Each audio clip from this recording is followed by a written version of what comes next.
Na Lendavskem gradu so minuli četrtek na Mednarodni dan muzeja odprli razstavo Recepti za nesmrtnost znamenitega katalonskega slikarja Salvadorja Dalija. Razstavljenih je več kot 300 originalnih Dalijevih grafik, risb in tapiserij.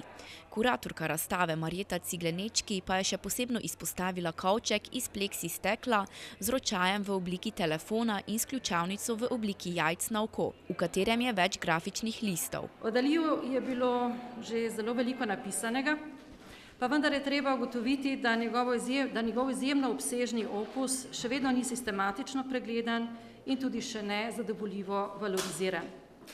Nemalo je botroval temu Dali sam. V želji po slavi in uspešni prodaji svojih del je vzbujal pozornost z nenavadnim življenjskim slogom in polnil rumeni tisk z ekscesnim vedenjem. V literaturi je zaznati, da pisci Dalijev opus dokaj ostro delijo v dve poglavitni obdobji, v čas pred in v čas po drugi svetovni vojni, pri čemer dajejo večjo težo delom, ki so nastala pred drugo vojno. Osebno sem prepričana, da se bodo raziskave Dalijeve zapuščine sčasoma uravnotežile in objektivizirale. Iz vedno večje časovne distance bodo nenavadni dogodki iz Dalijevega osebnega življenja bledeli in raziskovalci se bodo lažje in bolj poglobljeno posvetili zgolj in edino umetnikovi zapuščini. Dali je študiral slikarstvo v Madridu. Študija sicer ni končal, ker se je sprl s profesorji, vendar je bilo madridsko obdobje zanj nadvse plodno. Zorel je v okolju liberalne študentske organizacije, prijateljeval z Garcijem Lorco in Luisom Buñuelom, se poglabljal v spise Sigmunda Freuda in sistematično preskušal posamezne faze zahodnoevropskega modernizma. Freudova psihoanaliza je postala temelj za njegovo nadrealistično fazo, ki jo je sam označil kot kritično paranojo. Nekoliko poenostavljeno bi ta pojem lahko razložili kot umetnikovo željo, da naj gledalci ob opazovanju slik doživijo pravi delirij, kakor ga je doživljal sam med ustvarjalnim procesom.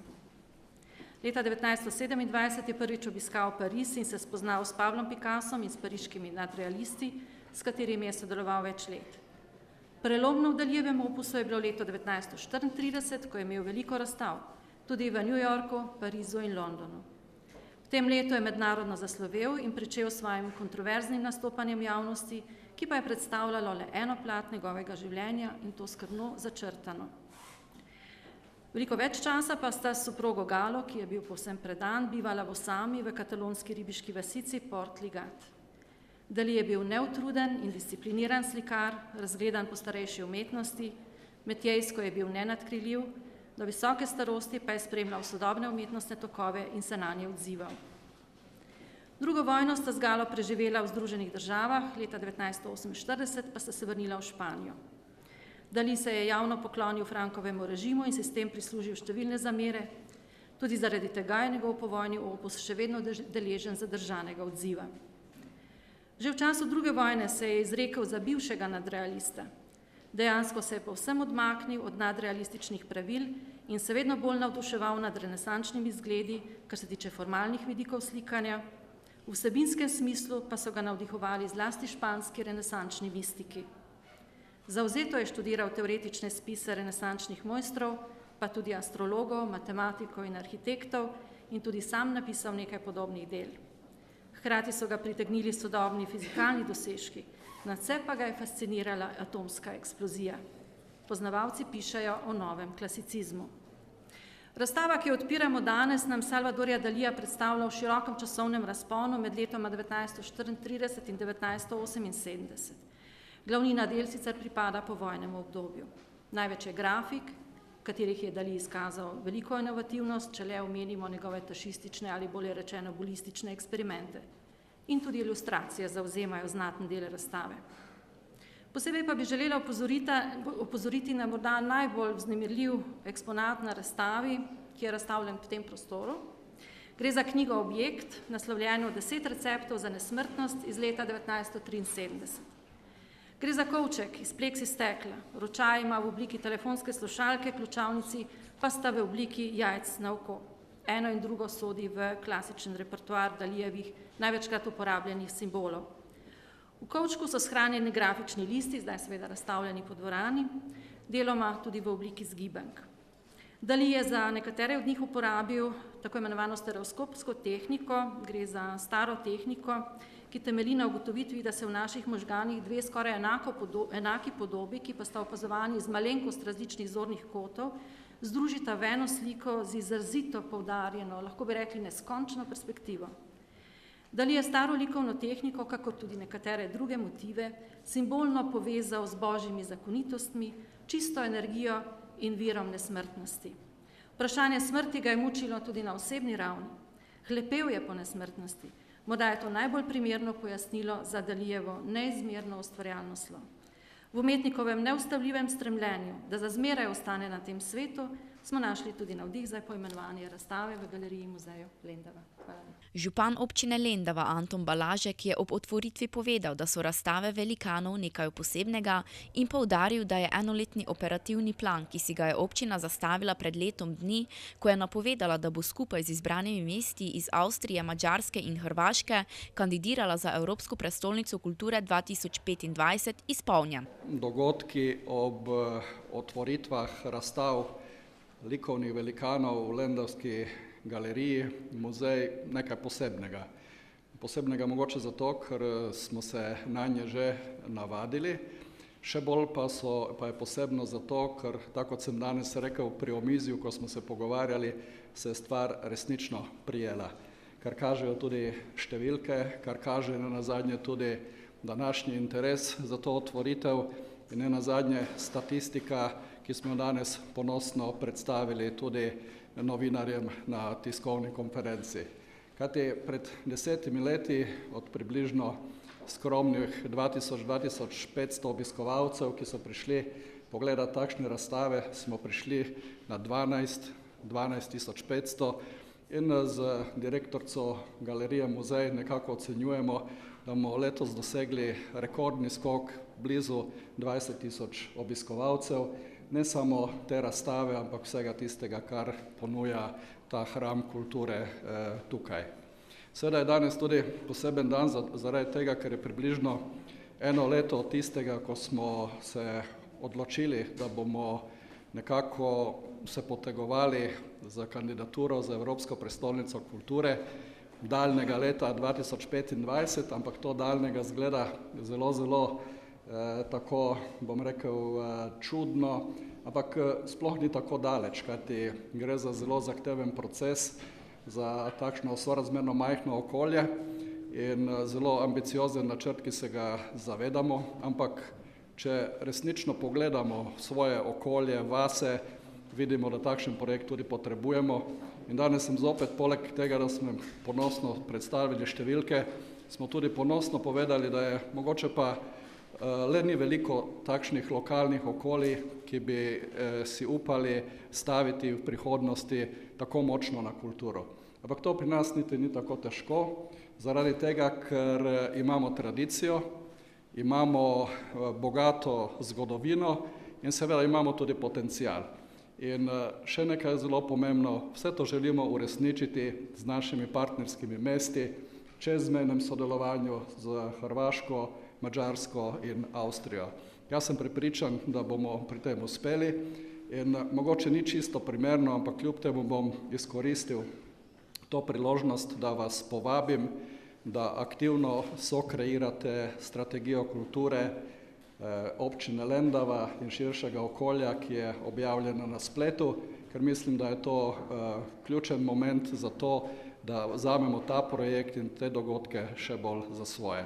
Novo razstavo Galerija muzej Lendava, ki sodi v sklop razstav velikani svetovne likovne umetnosti na Lendavskem gradu, je odprl minister za kulturo Anton Peršak.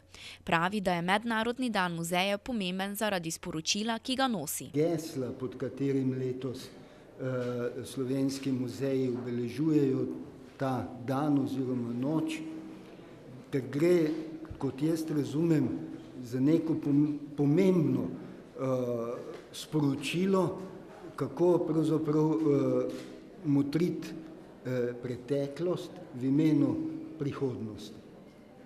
Odprtosti, znamenju odprtosti do te preteklosti, sprejemanja te preteklosti in hkrati pač v znamenju tega, kar so tudi slovenski muzeji v zadnjih letih, 10, mogoče že več, naredili, to je, da so postali, da so se spremenili, da niso več samo prikazovanje nekih preteklih dejstev, ampak da delajo iz tega nekaj živega, nekaj, kar se nas dotakne kot naše in zdaj.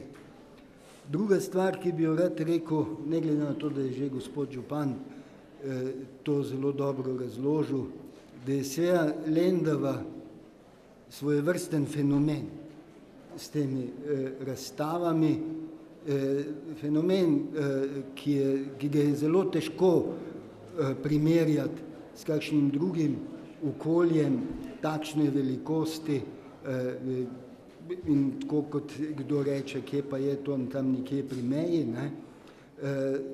Ker že vrsto let, kot je bilo povedano, uspe organizirati razstave, o kakršnih tudi 10-krat večji kraji mesta pravzaprav samo sanjajo dostikrat. Ne samo v Sloveniji, ampak tudi v Evropi in širše.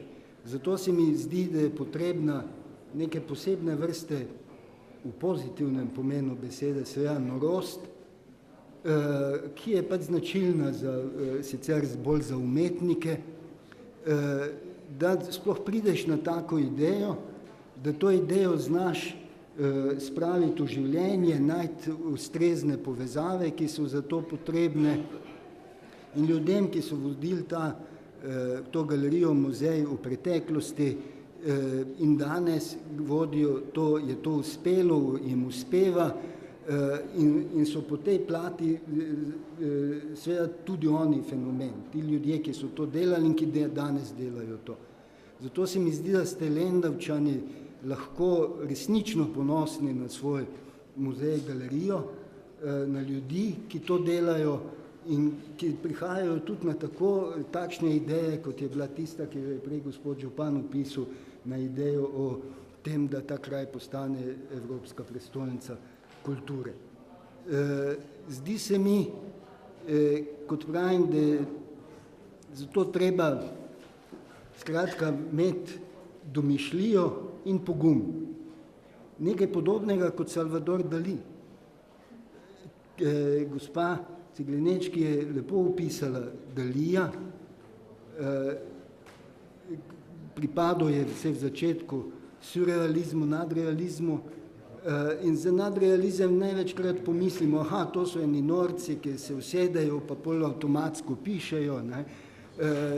Ali pač čakajo, da jih obide neka iskra, pa nekaj narišejo, ampak v bistvu gre za zelo sistematičen princip dela, za zelo poglobljen in tako, kot je povedala gospa, je Dali živi primer tega prvič izjemnega obvladovanja, slikarske veščine, po drugi strani pa zelo poglobljenega študija in seveda nečesa, kar je najbrž za umetnika vedno potrebno, to je obsedenost z neko pozicijo v svetu.